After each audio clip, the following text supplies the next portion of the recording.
దేవుని పరిశుద్ధ నామముకి మహిమ కలుగును గాక. ప్రియులారా, మనము అనుదినము కూడా కొన్ని మార్నింగ్ లెగ్గానే కొంతమంది వాకింగ్ చేస్తారు, కొంతమంది జిమ్కి వెళ్తారు, కొంతమంది ఏమొచ్చి ఏమైనా షటిల్ కాక్స్ అవి ఆడుతుంటారు, కబడ్డీ ఆడుతుంటారు.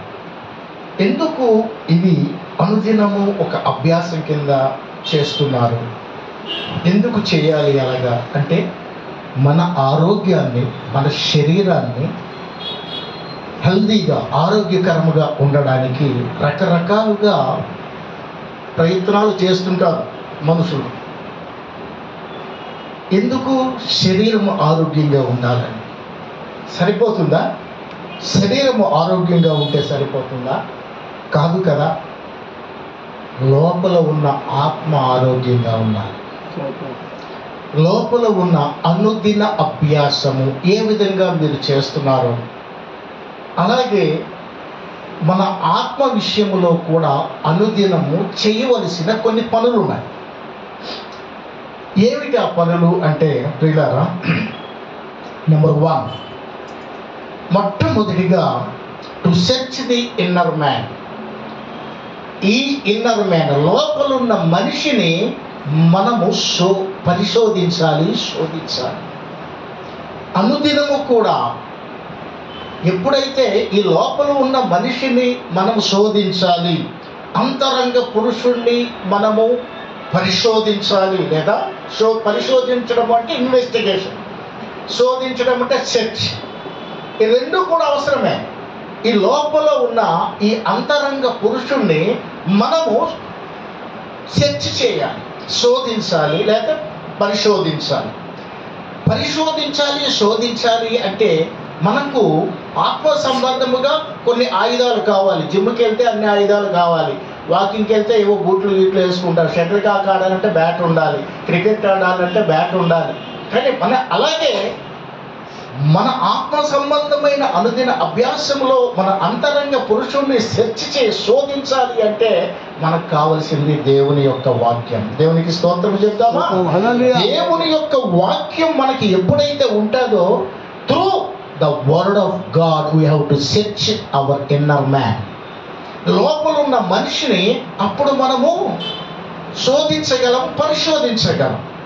అందుకు హెబ్రీలకు రాసిన పత్రికలోని అపోస్తులైన పౌలు 4వ అధ్యాయము 12వ వచనములోని ఏం చెప్తున్నాడు అంటే, ఎందుకనగా దేవుని వాక్యము సజీవమై బలము గలదై, రెండంచుల ఎటువంటి ఖడ్గము కంటే వాడిగా ఉండి, ప్రాణాత్మ కీళ్లను మూలుగును విభజించునంత మట్టుకు దూరుచు, హృదయము యొక్క తలంపులను ఆలోచనలను శోధించుచున్నది. మన తలంపులు, మన ఆలోచనలు ఎక్కడి నుంచి వస్తాయండి? హృదయంలో. ఇవి శోధించాలి అంటే దేవుని వాక్యం అవసరం. దేవుని వాక్యం ఎలాంటిదని చెప్తున్నాడు? 2 అంచుల ఎలకట్గా. దానికి 2 వైపులా పదును ఉంటుంది. మీరు వింటున్నవారు, నేను చెప్తుంటే మీరు వింటున్నారు, మీకు అది అవసరమే, చెబుతున్న నాకు అవసరమే. 2 అంచుల గల ఖడ్గం. ఇక్కడ ఈయన కూడా ఊరుకోడు. ఖడ్గం అలాంటిది, వాక్యం అనే ఖడ్గం. అయితే ప్రాణ ఆత్మ కీళ్లను మూలుగును విభజించునంత మట్టుకు దూరుచు, మన హృదయములో ఉన్న తలంపును, ఆలోచనలను శోధిస్తారంట దేవుని యొక్క వాక్యం. నువ్వు ఇన్నర్ మ్యాన్, ఈ లోపల ఉన్న మనిషిని మనము అనుదినము సెర్చ్ చేస్తుండాలి. దేనితోటి? దేవుని వాక్యంతో. దేవుని వాక్యంతో నీవు నేను ఎప్పుడైతే శోధిస్తున్నామో, సెర్చ్ చేస్తున్నామో, మనం ఎలాగున్నాం? నిన్న మనం ఎలాగున్నాం? నిన్న ఏ విధంగా ఉన్నాం? ఈరోజు ఎలా ఉండాలనుకుంటున్నాం? నిన్న దేవుడికి వ్యతిరేకంగా ఏమైనా చేశామా? చేస్తే మనం దిద్దుకోవాలి. ప్రభు దగ్గర ప్రేయర్లోని క్షమాపణ అడుక్కోవాలి. వాక్యం ఏం చెప్తుందంటే, నువ్వు ఏమేమి చేసావో చెప్పేస్తుంది వాక్యం. ఎందుకంటే 2 అంచులు గల ఖడ్గం. ఒక పక్క నుంచి విశ్వాసుల్ని ఆ ఖడ్గం పనిచేస్తుంది, ఒక పక్క నుంచి పాస్టర్ కూడా పనిచేస్తుంది. పాస్టరే కాదు, ఎవరైనా ఊరుకోరండి. కనుక మన లోపల ఉన్న ఈ మనిషిని దేవుని వాక్యము చేత మనము శోధించుకోవాలి, ఎప్పటికప్పుడు మనం సరిచేసుకోవాలి. నెంబర్ 1 అనుదిన అభ్యాసం ఏంటంటే ముందు మనం లెగ్గాన్ని ప్రేయర్ అయిన తర్వాత మన హృదయాన్ని ఒక్కసారి చెక్ చేయాలి. ప్రభు, నా హృదయాన్ని ఒకసారి చెక్ చేయి, నువ్వు పరిశీలించు, పరిశోధించు, నీకు ఆయాసకరమైన మార్గాలు నాలో ఉన్నాయేమో వాటిని తొలగించు ప్రభువా అని ప్రార్థన చేయవారిగా ఉండాలి. ఫస్ట్ ఏమి చేయాలి? ఈ ఇన్నర్ మ్యాన్, ఎవరైతే లోపల ఉన్న అంటే మనిషి అంటే కాదండి, లోపల ఏముంటుంది? ఆత్మ ఉంటుంది, లోపల మన హృదయం ఉంటుంది. ఈ హృదయాన్ని సెర్చ్ చేయాలి. నిజంగా హృదయము పవిత్రంగా ఉందా, ఏమీ లేకుండా ఉందా, లేకపోతే ఎవరి మీదైనా మనకి ఆయాసకరం, లేకపోతే అసూయగానే పడుతున్నావా? అన్నిటికీ కూడా వాక్యం మనకి చెప్తుంది, నువ్వు మత్సర పడకు. నీకంటే ఒక దుష్టుడు ఎదురుగా ఉన్నాడని వాడు రోజుకి ఏమిచ్చి బిల్డింగ్స్ కడుతుంటాడు, అన్యాయంగా సంపాదించి, వాడిని చూసి నువ్వు మత్సర పడకు. వాడికంటే నువ్వు శ్రేష్ఠుడివి. ఎందుకంటే నీవు దేవుని రక్షణ ఇచ్చాడు, నీకు దేవుని మార్గంలో నేను నడిపించేవాడు ఉన్నాడు. కనుక శోధించాలి, మన ఇన్నర్ మ్యాన్ని శోధిస్తుండాలి. ఈ లోపల ఉన్న హృదయాన్ని ఇన్వెస్టిగేట్ చేస్తుండాలి. నా హృదయం సరిగ్గా ఉందా, లేదా అటు ఇటుగా తొలుగుతుందా అని మనము అనుదినము కూడా అభ్యాసంలో number 1 to search the inner man. ఈ శోధన అనేది పిల్లరా, మనం శోధిస్తాం, మనం ఏంటి, మనల్ని మనము శోధించుకుంటాం, సెర్చ్ చేస్తాం మన హృదయాన్ని. కానీ కొందరేంటి, మనల్ని శోధించేవారు ఉంటారు. ఒక మనిషి ఇంకొక మనిషిని శోధిస్తాడు. మానవ యొక్క నైజం, శోధిస్తూనే ఉంటాడు. సొలొమోను, ఆయనకి ప్రభు ఏమొచ్చి ఒక మంచి మందిరాన్ని కట్టిన తర్వాత, ఆ రాజ్యానికి రాజుగా ఆయన అభిషక్తుడైన తర్వాత, సొలొమోను ఏం కావాలి అంటే, ఆయన ఇంతమంది జనం ఇచ్చారు, నాకు డబ్బు గిబ్బు ఏమి, ఇంక వేరే రాజ్యం అక్కర్లేదు, వీళ్ళని ఏలాలి అంటే నాకు వివేకం ఇయ్యి ప్రభువా అని ప్రార్థిస్తే వివేకాన్ని ఇచ్చాడు. మంచిగా పరిపాలిస్తున్నాడు. ఆయన పేరు ఖండాంతరాలు పోతుంది. సొలొమోను మహారాజు యొక్క రాజ్యంలోని ఎలా ఉన్నారు, ఏ విధంగా ఉన్నారు, అంత గొప్ప దైవభక్తుడు ఆయన, మంచిగా రాజ్యాలను పరిపాలిస్తున్నాడు, మంచి న్యాయాన్ని ఇస్తున్నాడు. ఆయన ఖండాతున్నాడు. శాప దేశపు రాణి ఒక ఆమె ఉందండి. ఆ రాణి ఏం చేస్తుందంటే, అబ్బా అంత గొప్పవాడా, చూద్దాం ఆయన సంగతి. ఆ రాణి ఒకసారి సొలొమోనుకి, నేను నీ దగ్గరికి వస్తున్నాను, నీ రాజ్యం చూద్దామని అంటే అక్కడక్కడ విని అంత గొప్పవాడా అని అనుకోని రాజ్యానికి వచ్చింది. ఎందుకంటే గూఢార్థమైన మాటల చేత అతన్ని శోధించడానికి. గూఢార్థమైన మాటలంటే మర్మములతో కూడిన మాటలను తో సొలొమోన్ని శోధించడానికి వచ్చిందంట. 1 రాజుల గ్రంథం 10వ అధ్యాయం 1వ వచనం, 289 పేజ్ పాత నిబంధన గ్రంథంలో 200 అక్కడ రాస్తున్నాడు. శాప దేశపు రాణి యెహోవా నామమును గూర్చియు సొలొమోనుకు కలిగిన కీర్తిని గూర్చియు విని గూఢార్థము గల మాటల చేత అతనిని శోధించుటకై వచ్చెను. అంటే ఈ శోధించడం అనేది మనలో మనము శోధించుకోవడమే, వెతకడమే కాదండి, ఇతరులు కూడా మనల్ని శోధించేవారిగా ఉంటారు. ఎన్ని పడలేదు మనం ఇప్పటివరకు, ఇతరుల నుంచి ఎన్ని శోధనలు రాలేదు. ఎన్నో శోధనలు వస్తాయి, మన కుటుంబంలో కుటుంబ సభ్యుల నుంచి శోధనలు వస్తాయి. కనుక మనము ఈ శోధన అనేది ఏంటంటే, ఒక మనిషి ఇంకొక మనిషిని శోధించే వ్యవహారం ఉంటుంది. అందుకు ఒక ధర్మ శాస్త్రోపదేశకుడు అంట, మనకు ఎన్ని తెలుసు, లూకా సువార్తలో ఆయన ఉంటాడు. ఆయన ఏంటంటే ప్రభువుని శోధించాలని అక్కడ క్లియర్గా రాసి, ప్రభువుని అయ్యా మరి నేను నిత్య జీవానికి వారసుడు అవడానికి నేనేం చెయ్యాలి అని ప్రభువుని శోధించడానికి అడుగుతున్నాడు. వాడికి తెలుసు ప్రభు ఏం చెప్తాడో వెళ్దాం, ప్రభువుని శోధించాలి.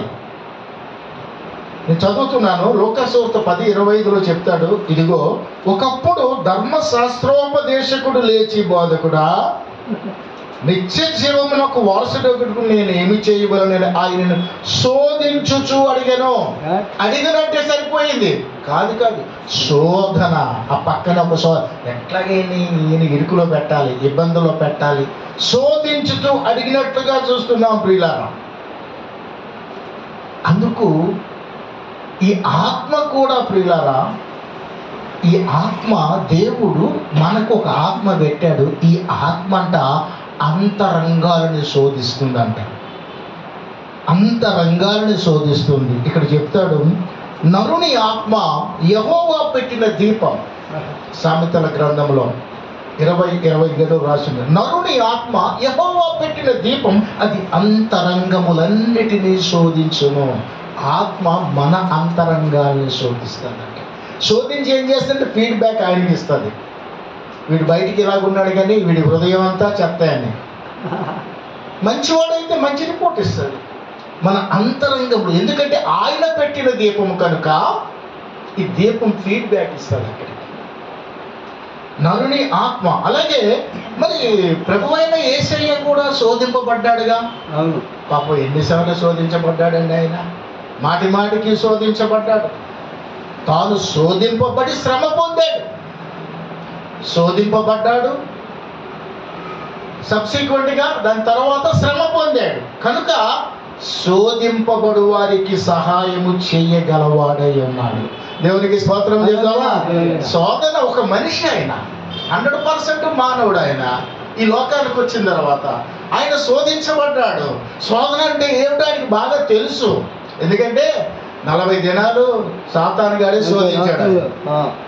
కనుక అయ్యో నా బిడ్డలు, నా రక్తంలో కడగబడిన బిడ్డలు శోధనలో ఉన్నప్పటికీ నేను సహాయకుడిగా, అంటే శోధన ఏంటో ఆయనకి తెలుసు కనుక నా బిడ్డలు అలాంటి బాధపడకూడదు, నేను సహాయం చెయ్యాలని ఆయన శోధింపబడు వారికి సహాయము చెయ్యగలవాడై ఉన్నాడు. ఎన్నో వస్తాయి శోధనలు. క్రైస్తవ జీవితం అంటే ఏమీ లేదండి, శోధనలు ఎదుర్కొని నిలబడేవాడే నిజమైన క్రైస్తవుడు. శోధన ఎవరు శోధన సహించువాడు ధన్యుడని చెప్తుంది బైబిల్. వాళ్ళకి ఏంటంట, దేవుడు వాళ్ళని ప్రేమించి జీవ కిరీటాన్ని, ఒక కిరీటం, అద్భుతమైన కిరీటాన్ని బహుమానంగా ఇస్తాడంట శోధనకు నిలిచిన వాడైతే. కలవరపరచే శోధనలెదురైన కృంగదీసే భయములైనను ఆప్యాయతలు కరువైన ఆత్మీయులు దూరమైన కలవరపరచే శోధనలెదురైన కృంగదీసే భయములైన ఆప్యాయతలు కరువైన ఆత్మీయులు దూరమైన చెడియకు నీవు మహిమలో నిలుపుటకు యేసే సరిపాటి, నా యేసే పరిహారి. చెడియకు నీవు మహిమలో నిలుపుటకు యేసే సరిపాటి, నా యేసే పరిహారి.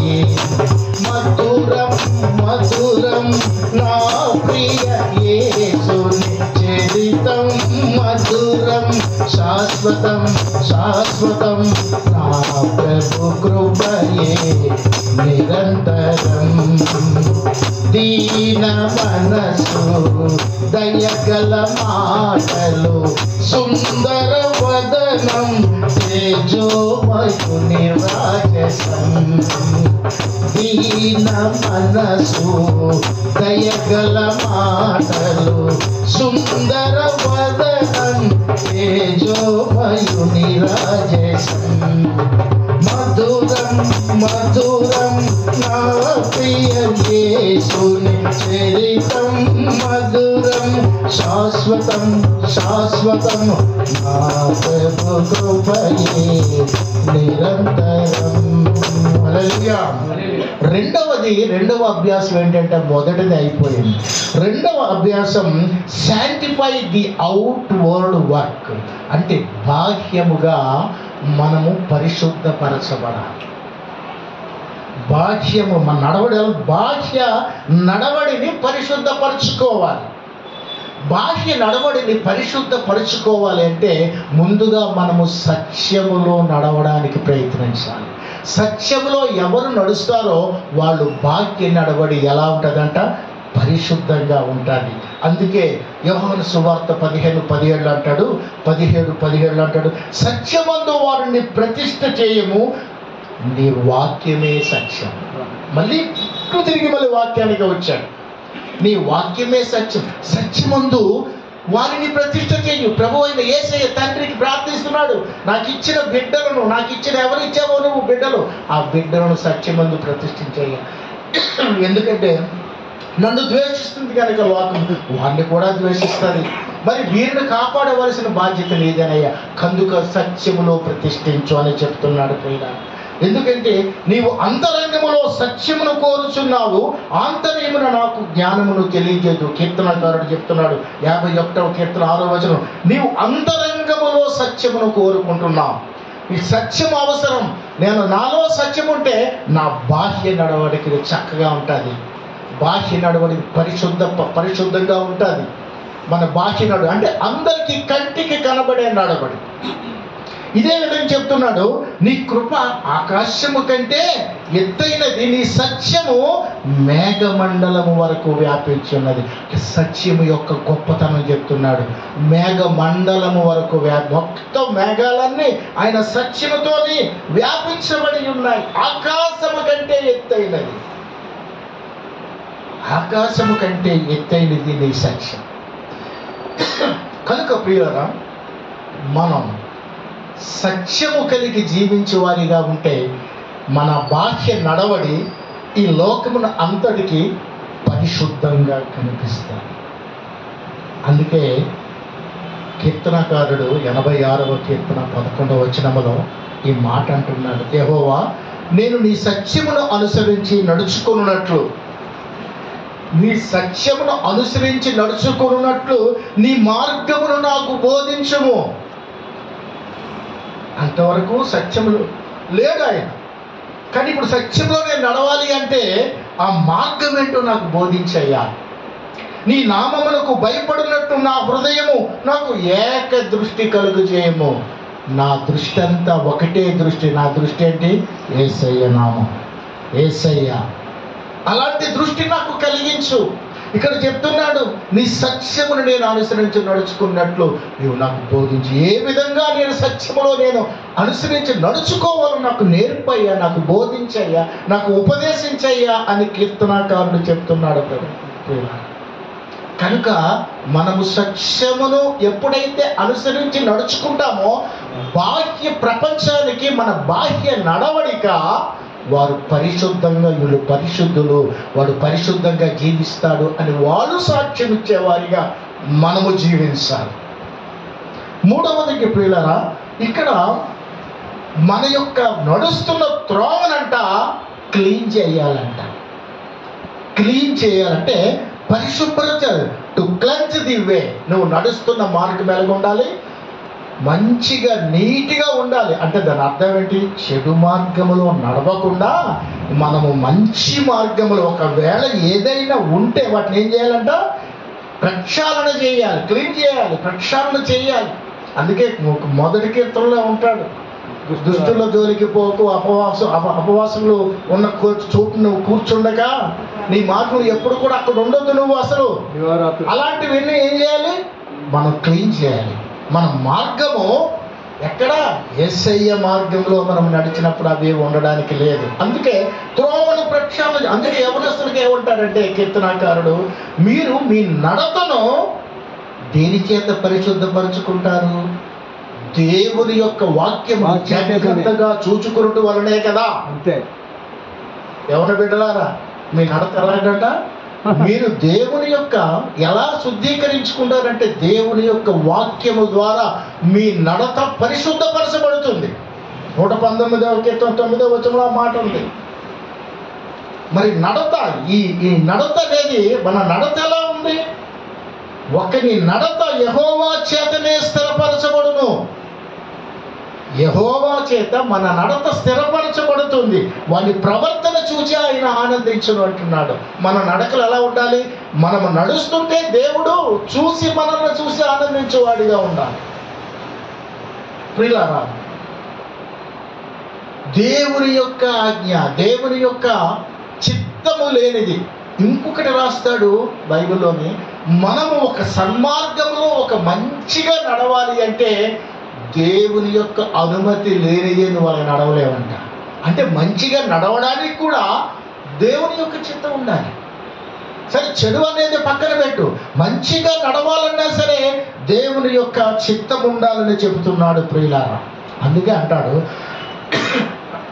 ఎందుకంటే ఒకరి నడతలన్నీ వాని దృష్టికి నిర్దోషములుగా కనబడును. నేను నడుస్తున్న నడత నాకే గొప్ప, నా అంత గొప్పడు లేడు, నా అంత పరిశుద్ధుడు లేడు, నా అంత నీతి నిజాయితీ లేడు, మనం నడుస్తున్నది మనం అనుకుంటాం. కానీ ఇక్కడ చెప్తుంది 16:2 సామెతల గ్రంథంలో, ఒకరి నడతలన్నీ వాని దృష్టికి నిర్దోషములుగా కనబడును, యెహోవా ఆత్మలను పరిశోధించును. మనం అనుకుంటే సరిపోదు, ప్రతిదీ ఆయన చూస్తున్నాడు. నరుడు ఆత్మ ఎవరు? నరుడు పెట్టిన దీపం. మనం ఎలా నడుస్తున్నాం ఇదంతా ఫీడ్బ్యాక్ ఇస్తుందో ఇందాక అనుకున్నాం. ఆయన పరిశోధిస్తాడు, మన ఆత్మలను పరిశోధించేవాడిగా. మనం ఏం చేయలేం ప్రియులారా, ఏమి చేయలేము. ఏదైనా చెడులుగా నడిచినా సరే, మంచిగా నడిచినా సరే, ఆయన చిత్తము లేనిదే మనము సరిగ్గా నడవలేము ప్రియులారా. ఒకసారి జాన్ వెస్లీ అనే ఒక భక్తుడు, ఆ భక్తుడు ఏం చేస్తాడంటే తన జీవిత చరిత్రలోని జాన్ ఫ్లెక్చర్ అనే ఒక అబ్బాయి గురించి అందులో రాసుకున్నాడు. జాన్ ఫ్లెక్చరు యవనస్తుడు. అతడు ఏంటంటే గొప్ప గొప్ప సాహస కార్యాలు చేయాలని ఆయన కోరిక. అలాంటప్పుడు ఒకసారి ఒక నావికుడు, అంటే సముద్రంలో ప్రయాణం చేసే నావికుడు వచ్చి ఆయనతో చెప్తున్నాడు, బాబు కొండలు బంగారం అంట బ్రెజిల్ గుహల్లో ఉన్నాయంట, నాతో వస్తావా అన్నాడు. ఓహో, సాహసం చేయటం గొప్ప కదా, తప్పకుండా వస్తాడు, ఇద్దరు వెళ్ళి సంపాదించుకుందాం బంగారం అని వస్తానన్నాడు. సరే, ఇద్దరు కలిసి కూర్చున్నారు హోటల్లోని. ఆ టీ చేసేవాడు, ఎవరైనా టీ పట్టరారా అని చెప్తే వాడు కెటిల్ ఉంటుంది, కెటిల్లో టీ పోసుకొని వేడిగా టీ పోసుకొని ఏదో ఆంధ్రాబాద్రకు వస్తే ఆ కెటిల్ పడిపోయి ఈ జాన్ ఫ్రాక్చర్ కాళ్ళ మీద పడి మొత్తం కాళ్ళంతా కాలిపోయింది. నడవలేని పరిస్థితి. ఇది ప్రయాణం ఏమైనట్టు క్యాన్సర్ అయింది. మరి ఎందుకు ఇలా జరిగిందని వాడు ఆలోచించలేదు. దేవుని చిత్తము, వాడి బ్యాక్గ్రౌండ్లో దేవుని చిత్తము ఏముందో వాడికి తెలియదు. విశేషం ఏంటి చెప్పనండి, ఆ నావికుడు వెళ్ళిన ఆ నౌక స్టీమరు తుఫాన్లకు వచ్చి తుఫాను సముద్రంలో మునిగిపోయి చాలా మంది చచ్చిపోయారు. వీడు బతికిపోయాడు. వీడెందుకు? వీడు ఓడెక్కలేకపోయాడు కనుక. వీడి తర్వాత ఏంటంటే ఆ జాన్ వెస్లీ భక్తుడి దగ్గరికి వెళ్ళి ప్రభువును సొంత రక్షకుడుగా అంగీకరించి అనేక మందిని సేవకులుగా తయారు చేశాడు, అనేక మంది పాస్టర్లుగా తయారు చేశాడు, బైబిల్ చదివి అనేక పుస్తకాలు రాశాడు ఆయన. మరి దేవుని చిత్తం ఏముంది? వాడు వెళ్ళకుండానే టీకెట్లి మీద పడి వెళ్ళలేదు. వాడు వెళ్తే ఏమైపోయాడు? వచ్చేవాడో చచ్చేవాడో మనకు తెలియదు. అందుకు ఇక్కడ ఏంటంటే దేవుడు ఎట్లాగా దేవుని చిత్త ప్రకారంగా జరిగింది ఇది. ఆ తుఫాన్లో వీడు కూడా ఆ సముద్రంలో ఓడలో పడిపోయి చచ్చిపోయేవాడు. కనుక అనేకలు దైవజన సేవకులు మార్చాడు. బైబిల్ గ్రంథంపై అనేకలు వాడు ఎక్కలేకపోవటం వలన ఒక గొప్ప దైవ సేవ చేశాడు. ఆ కెట్లి ఆడి మీద పడిపోవడం, టీ కెట్లి ఆడి మీద పట్టడం వల్ల మనకు లభించిన అవకాశాల నిమిత్తం సాధించలేని కార్యాల కోసం మనము చింతిస్తాం ప్రియులారా. అయ్యో, ఇది నేను సాధించలేకపోయాను. నువ్వు సాధించలేదు అంటే దాని వెనకాల ఇంకొకటి ఏదో ఉంది, అది నువ్వు గుర్తుపెట్టుకో. ఒకరి నడత యెహోవా చేతనే స్థిరపరచబడును అని కీర్తనకారుడు చెప్తున్నాడు ప్రియులారా. తమ మార్గము ఏర్పరచుకునుట ఈ నరుడు వశము లేదని మనుషులు తన ప్రవర్తయందు సన్మార్గముగా ప్రవర్తించుట వారి వశములో లేదని నేను ఎరుగుదును, ఇర్మియా గ్రంథంలో చెప్తున్నాడు. కనుక ప్రియులారా, ఇక 4వది ఫైనల్కి వచ్చేస్తున్నాను. నూతన జీవాన్ని పోషించాలని, to feed the new life. నూతన జీవనం. ఎప్పుడు నూతన జీవనం? ప్రభువులోకి వచ్చిన తర్వాత మనం నూతనంగా మారాం. ఈ జీవమును పోషించాలి. దేవుడు ఇచ్చిన రక్షణ తీసుకున్న తర్వాత ఆ విధంగా మనము ఆ రక్షణను, ఆయన ఇచ్చిన ఆ యొక్క ఆశీర్వాదాన్ని పొందుకొని నూతన జీవమును పోషించే వారిగా ఉన్నాం. నూతన జీవం పోషించుకోవాలంటే చాలా విడిచిపెట్టాలండి. పేతురు రాస్తున్నాడు, 1 పేతురు 2:2 అంటాడు, సమస్తమైన దుష్టత్వమును సమస్తమైన కపటమును, వేషధారణ, అసూయ, సమస్త దూషణ మాటలు ఇవన్నీ మానాలి అని చెప్తున్నాడు. ఇవన్నీ నువ్వు మానితేనే నువ్వు నూతన జీవాన్ని పోషించగలవు, లేకపోతే నువ్వు పోషించలేవు. నువ్వు మాను అంటున్నాడు. ప్రియులారా, మానవలసినవి చాలా ఉన్నాయి. మనం మానవలసినవి చాలా, అదొక్కటే చెప్పాడు కానీ ఇంకా మానవలసినవి ఏమున్నాయో చూద్దామని. కీడు చేయటం అని మీరు మేలు చేయొచ్చు, సమాధానం వెతికి దాన్ని వెంటాడు. కీడు చేయకు, మేలు చేయి. నీకు మేలు చేయడం చేత కాకపోతే కీడు చేయదు, కాముగా ఊరుకో. మేలు చేయి. నీకు చేతనైతే మేలు చేయి, లేకపోతే నోరు మూసుకొని ఊరుకుందాం అంతే. కీడు మాత్రం చేయి. సమాధానాన్ని వెంటాడి వెదుకు అంటున్నాడు ప్రియులారా. అలాగే ప్రియులారా, ఇంకా మానాలి. ఏ జనము గురించి నేను చెప్పితునో ఆ జనము చెడుతనము చేయటం మానిన ఎడల, ఇర్మియా గ్రంథంలో రాస్తున్నాడు 18:8. నేను వారికి చేయనుద్దేశించి కీడును మాని సంతాపపడుదును. నేను చెప్పిన పని వాళ్ళు చేయలేదు, అయినా వాళ్ళు కీడు చెయ్యాలి నేను. కానీ వాళ్ళు, ఆ జనము చెడుతనము మానాలి. అంత చెడుతనము మానేస్తే, చెడుతనం మానినప్పుడు ప్రభు అయిన యేసయ్య వారిని మళ్ళీ దగ్గరికి చేర్చుకుంటాడు. అలాగే ఇంకొకటి మానాలండి, సణుగులు సంశయములు మాని. సణుగుతుంటారు ఇశ్రాయేలు ప్రజలు దేవుడి మీద, దైవజనుడైన మోషే మీద, అహరోను మీద సణిగి వేల మంది అరణ్యంలో కూలిపోయారు ప్రియులారా. సణుగుడిది అనేది దేవుని శరీర కార్యాల్లో, దేవుని యొక్క పాపాల్లో పాపం ఒకటి. సణుగుతుంటాం, సనగకూడదు. ఇదే చెప్తున్నాడు, సణుగులు మాని సమస్త కార్యాలు చేయండి. సనగొద్దు, నువ్వు సమస్త కార్యాలు చెయ్యు. ఒక అమ్మాయి, ఒక మంచి కచేరీ అవుతుంది, సంగీత కచేరీ. ఒక అమ్మాయి, ఒక యవ్వనస్తురాలు వెళ్ళింది. ఆమె పాడుతుంటే ఈమె సొడుగుతుంది. ప్రభువా, అంత మాధుర్యమైన కంఠం నాకెందుకు ఇవ్వలేదయ్యా, ఏం దేవుడు అయ్యా, నన్ను ఎందుకులో పుట్టించావని దేవుడి మీద సొడుగుతుంది. పాపం ఆమె కచేరీ అయిపోయిన తర్వాత వాళ్ళ తమ్ముడు వచ్చి 2 ఊత కర్రలు ఇచ్చి ఆమెను స్టేజ్ తెచ్చుతున్నాడు. అప్పుడు ఈమెది చూసి ఒక్కసారి ఆశ్చర్యపోయి, ప్రభువా నన్ను క్షమించాయా, నీ మీద అనవసరంగా సణిగాను, నాకు 2 కాళ్ళు ఇచ్చావయ్యా, ఇంతకన్నా ఆశీర్వాదం నాకు అక్కర్లేదయ్యా అన్నాను. ఎందుకు? ప్రతి విషయంలో కూడా కొంతమంది మనం సణుగుతుంటాం. అయ్యో, ఇప్పుడు ఆమెకి ఇచ్చినట్టు ఇవ్వలేదు. సరే, ఎవడో ఒక ఆయన సముద్ర తీరంలో కూర్చున్నప్పుడు ఆ కుర్రోడ్ని చూస్తే చాలా అందంగా ఉన్నాడు. మంచి కరల్డ్ హెయిర్, మంచి పెద్ద పెద్ద కళ్ళు, మంచి కలరు. ఆ కుర్రోడ్ని చూసి ఈమెమనుకుంటుందంటే, ప్రభువా అలాంటి అందం నాకు ఇవ్వకుండా చేసావయ్యా, నేనేం పాపం చేశానని దేవుడి మీద సణుగుతుంది. కొంతసేపు అతను అలా చూసి చూడగానే వాళ్ళ బ్రదర్లో ఎవరో వచ్చి, బాయ్ లేకరా, బయలుదేరి వెళ్ళిపోదాం అన్నాం.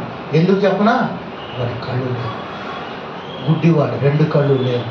అప్పుడు అనుకుంది, ప్రభువా నన్ను క్షమించే, మళ్ళీ నేనైతే సణిగాను. అది కళ్ళు లేవు, ఎంత అందంగా ఉంటే ఏం లాభం, కళ్ళు లేవు, కానీ నాకు 2 కళ్ళు ఇచ్చినందుకు నీకు స్తోత్రం ప్రభువా, నన్ను క్షమించు నాయన. ఇలాగా కొంతమంది సణుగుతారు. ఇజ్రాయేల్ ప్రజలు సణిగారు. కనుక ఆ విధంగా మనం ఎప్పుడూ కూడా సనగకూడదు అని బైబిల్ మనకి చెప్తుంది ప్రియులారా. సనగకూడదు, సనగడం మానాలని చెప్తున్నాడు. ఎందుకంటే యెహోవా అందరికీ ఉపకారం, ఆయన కనికరములు ఆయన సమస్త కార్యముల మీద ఉంది. మీరు సణుగుట మాని సమస్త కార్యాలు చెయ్యండి అంటున్నాడు. ఇక్కడేం చెప్తున్నాడంటే, యెహోవా అందరికీ ఉపకారి, కనికరములు ఆయన కనికరములు సమస్త కార్యాల మీద ఉన్నాయి. ప్రతి కార్యం మీద, మనము చేస్తున్న ప్రతి కార్యం మీద ఆయన కనికరం మనం ఉంది ప్రియులారా. మరి ఆయన కనికరము ఉన్నప్పుడు ప్రియులారా మనం ఎలా ఉండాలి? ప్రభువా, చావైనా బ్రతుకైనా నీ కోసము నేను బ్రతుకుతాను అన్నట్టుగా ఉండాలి. మన జీవితంలో చావైనా బ్రతికైనా నేను నీ కోసం జీవిస్తానయ్యా, నాకు సమస్త కార్యాల మీద నీ కనికరము ఉంది కనుక నేను నీ గురించి చావైనా బ్రతికైనా నీ కొరకు నేను ప్రభువా జీవిస్తాను అని చెప్పగలిగిన వారిగా ఉండాలి. నా భారమంతా నువ్వు మోసినావు, నన్ను నన్నెంతగానో హెచ్చించినావు. నీ కృపలోనే నన్ను కాచినావు. నీ కనికరమే చూపించినావు. నా హృదయంలోనే నీ వాక్య జ్ఞానం, నా మదిలోనే నీ నామస్మరణం. నిన్నే ఆరాధించి నీ దయలోనే జీవించి, నిన్నే పూజించి నీలోనే తరించి, యేసయ్య నీ ప్రేమ నా సొంతము. నాలోన పలికెను స్తుతి గీతము. యేసయ్య నీవేగా తొలి కిరణము. నాలోన వెలిగిన ప్రతి కిరణము. హల్లెలూయా. అనుదిన అభ్యాసము. ఒకటి, అంతరంగ పురుషుణ్ణి పరిశోధించడం. రెండవది, బాహ్య నడవడిని పరిశుద్ధపరుచుకునుట. మూడవది, మనము నడిచే త్రోవను ప్రక్షాళన చేయటం, అంటే క్లీన్ చేయటం. నాలుగవది, నూతన జీవమును పోషించటం. ఎప్పుడైతే ఈ అనుదినము కూడా మనం ఈ 4 చెక్ చేసుకున్నప్పుడు మంచి క్రైస్తవులుగా, ప్రభువు ప్రేమించే బిడ్డలుగా మనం ఉంటాం. అట్టి గొప్ప కృప పరిశుద్ధాత్మ దేవుడు మనందరికీ అనుగ్రహించి ఆశీర్వదించును గాక. దేవుడు ఈ కొద్ది మాటలు మన వినికిలో దీవించును గాక. ప్రార్థన చేసుకుందాం.